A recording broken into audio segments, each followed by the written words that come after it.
দেখো আজ আমরা শিখতে যাচ্ছি ফিউচার টেন্সের যে শেষের টেন্স আছে সেটা।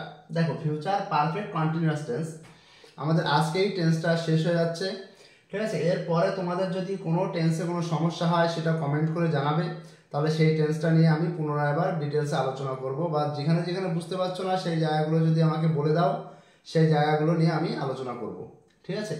এবার দেখো তাহলে এই টেন্সটা যদি আমরা পারি, দেখো এইটার কিন্তু এটাও আগেরটার মতোই। দেখো ফিউচার পারফেক্ট টেন্স আমরা যেমনটা বলেছিলাম যে 6-7-এ ওই পারফেক্ট টেন্সটা কাজে লাগে, ঠিক পারফেক্ট টেন্সের মতো এটাও কাজে লাগে, ঠিক আছে। ওই নিচে আন্ডারলাইন করতে বলে যে কোনটা দেখে বুঝবো যে আমরা এটা ফিউচার পারফেক্ট কন্টিনিউয়াস টেন্স, সেটা কি করে বুঝতে পারবো।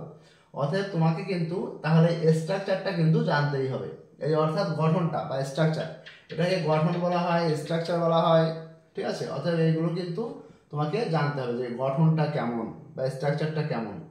এই দেখো তাহলে আমরা ডিটেলস আগে প্রথম থেকে আমরা জেনে নিই যেসব কাজ, এটা কেমন ধরো, দেখো ভবিষ্যৎকালে নির্দিষ্ট বা অনির্দিষ্ট সময় ধরে হতে থাকবে বা চলতে থাকবে, ঠিক আছে, এরূপ বোঝালে তাকে আমরা ফিউচার পারফেক্ট কন্টিনিউয়াস টেন্স বলবো, অর্থাৎ সেটা টাইম ধরে চলবে। সে আমরা কি জানি প্রত্যেকটা যতগুলো দেখো পারফেক্ট কন্টিনিউয়াস টেন্স করেছি, পাস্টের ঘরে একটা করেছি, প্রেজেন্টের ঘরে একটা করেছি, ফিউচারের ঘরেও, সবগুলো চেনার নিয়ম একই, কিন্তু তোমার এই লাস্টের শব্দটাই বলে দেবে ওটা পাস্টের ঘরে আছে, ফিউচারের ঘরে আছে নাকি প্রেজেন্টের ঘরে আছে, ঠিক আছে।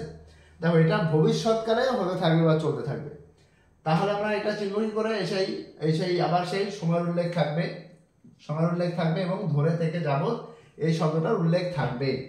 এবার এটার ক্ষেত্রে হচ্ছে এই থাকবে কথাটা আছে, দেখো ধরে আর ঘন্টা বা সময়ের উল্লেখ তো আছেই, এখানে দেখো পড়তেই থাকবে ভবিষ্যৎ। আর একটা কি, আমি 2 ঘন্টা ধরে বই পড়ছি প্রেজেন্ট কন্টিনিউয়াসে, আর পাস্টে কি আমি 2 ঘন্টা ধরে পড়ছিলাম, আর এখানে পড়তে থাকবো, ঠিক আছে। ভবিষ্যৎ যেহেতু পড়তে থাকবো এরকমের বাংলাটা আসবে, তাহলে এটা দেখে বুঝে যাব যে আমাকে ফিউচার পারফেক্ট কন্টিনিউয়াস টেন্সের কথাই বলা হয়েছে।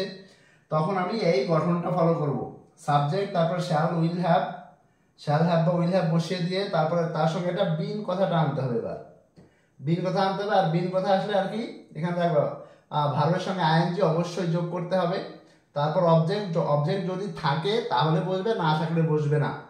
আর তারপরে যে আমরা টাইমটা বসাবো, এই যে 2 ঘন্টা ধরে বা সকাল থেকে, এই টাইমটা বসানোর আগে আমাদের সিন্স বা ফরের একটা বসাতে হবে। এই নিয়মটা আমি আগেও বলে দিয়েছি, তোমরা দেখবে প্রেজেন্টের ঘরে যখন আমি পড়িয়েছিলাম প্রেজেন্ট পারফেক্ট কন্টিনিউয়াস টেন্স, তখন আমি এই নিয়মটা বলে দিয়েছিলাম, ঠিক আছে। আবার পাস্টের ঘরেও বলেছি কখন আর কি সিন্স আর কখন ফর বসে, অতএব ওইটা দেখে নেবে এই নিয়মটা, ঠিক আছে, তাহলে বুঝতে পারবে কখন ফর আর সিন্স বসে। এখনো বলে দেবো একবার, ঠিক আছে। যদি থেকে কথা থাকে, যদি বাক্যের মধ্যে কি থেকে, এই যে থেকে কথা আছে যেমন, তাহলে সিন্স দিয়ে তারপর মর্নিং দিতে হবে।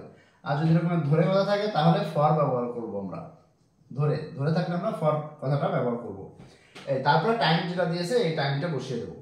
দেখো তাহলে কিভাবে করব আমরা, তাহলে দেখো হি, প্রথম সাবজেক্ট দিলাম হি, তারপর কি পড়তে থাকবে, তাহলে কি হি শ্যাল হ্যাভ বা উইল হ্যাভ এর মধ্যে একটা বসবে। এরপরে আমরা কি জানি উইল বসে, তাহলে উইল হ্যাভ বিন, তাহলে হি উইল হ্যাভ বিন পড়তে থাকবে, তাহলে রিড ওর সঙ্গে আইএনজি, তাহলে he will have been reading. কি অবজেক্টটা এখানে দেওয়া আছে, না থাকলে বসতো না, যেহেতু দেওয়া আছে সেহেতু বসবে, রিডিং বুক। এবার দেখো আমাদের এই টাইমটা বসাতে হবে 2 ঘন্টা ধরে, তাহলে ধরে কথা আছে এই জন্য আমরা ফর দেব, তারপরে 2 আওয়ার্স, একের বেশি আছে বলে আমরা এস দেবো আর কি, 2 আওয়ার্স। আর 1 ঘন্টা থাকলে এখানে অ্যান আওয়ার লিখতাম, অ্যান আওয়ার মানে 1 ঘন্টা, ঠিক আছে। আর পরেরটা দেখো, আমরা সকাল থেকে বল খেলতে থাকবো, তাহলে উইল পরে কি বসে, শ্যাল বসে, তাহলে শ্যাল হ্যাভ বিন হবে, শ্যাল হ্যাভ বিন খেলতে থাকবো, তাহলে খেলা, পেলে হচ্ছে আমাদের মূল ভার্ব, ওর সঙ্গে আইএনজি যোগ, তাহলে প্লেইং বল, অবজেক্ট আছে প্লেইং বল, তারপরে কি সকাল থেকে, তাহলে সিন্স বসবে, থেকে কথা আছে এই জন্য আমরা সিন্স বসালাম, সিন্স মর্নিং। এই হয়ে গেল বাস।